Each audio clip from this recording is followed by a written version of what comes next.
Hello guys, আজকে একটি homemade স্যারেলাক্স তোমাদের সাথে শেয়ার করব। ঠিক আছে, এটা কিন্তু 1 ইয়ার বেবিদের খাওয়াতে পারবে। 1 ইয়ার বেবি থেকে আমি কিন্তু 1 ইয়ার থেকে বেবিকে বয়স হবার পরের দিকে এটা খাওয়াই। তো এটা খোসা ছাড়ানো ছোলা, এটা ওটস, চিড়ে, আর এটা হচ্ছে আমন্ড বাদাম, এটা হচ্ছে কাজু বাদাম, আর একটা উপকরণ আছে সেটা হচ্ছে মাখানা। এবার এই তিনটেকে আমি ভালো করে কড়াতে ভালো করে একটু ভেজে নেব মচমচি করে। ঠিক আছে, তো আমি এইগুলো ভেজে নেব, নিয়ে এক এক করে ব্লেন্ডারে কিন্তু ব্লেন্ড করে নেবো। আর একটা কথা বললাম গাইস, আমি আমার বেবিকে যেটা খাওয়াই সেটা কিন্তু তোমাদের সাথে শেয়ার করি।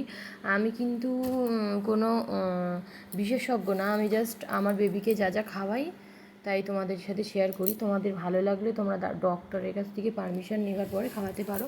এই চিড়ে আর এই মাখানা কিন্তু আমি আমার বেবিকে খাওয়াই। ঠিক আছে বন্ধুরা, তো তোমাদের দেখিয়ে দিলাম কি ব্র্যান্ডেড জিনিস, কি কোম্পানির চিড়ে আর সাপুলা ওটস আমি কিন্তু আমার বেবিকে খাওয়াই। দেখো বন্ধুরা, আমি কিন্তু সবগুলো একটু বেশি ভাজা হয়ে গেছে, ওই জন্য একটা দুটো পুড়ে গেছে।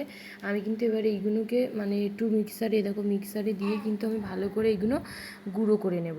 ঠিক আছে, আর একটু মাখানাও দিয়েছি সাথে আমি, তাই তোমাদেরকে দেখালাম লাস্টে এইগুলো। তো এক এক করে কিন্তু সবগুলো আমি একটু মিক্সারে দিয়ে এবার সবগুলো আমি কিন্তু করে নিয়েছি। দেখো, এবার এক এক করে আমি টুকনি দিয়ে ভালো করে টুকে নেব। ঠিক আছে, তো তোমাদের বাচ্চাদের যাতে ওয়েট বাড়ছে না, তারা সপ্তাহে 2 থেকে 3 দিন এটা কিন্তু খাবারে রাখতে পারো। এটা খুবই বাচ্চাদের জন্য একটু উপকারী খাবার। তো এটা হোমমেড স্যারেলাক্স তোমরা একবার ট্রাই করে অবশ্যই দেখতে পারো। প্রথমে অল্প অল্প করে খাওয়াবে, তারপরে যদি দেখো কোনো সমস্যা হচ্ছে না তাহলে কন্টিনিউ করবে। আমার এইগুলোকে সবগুলো আমি আস্তে আস্তে করে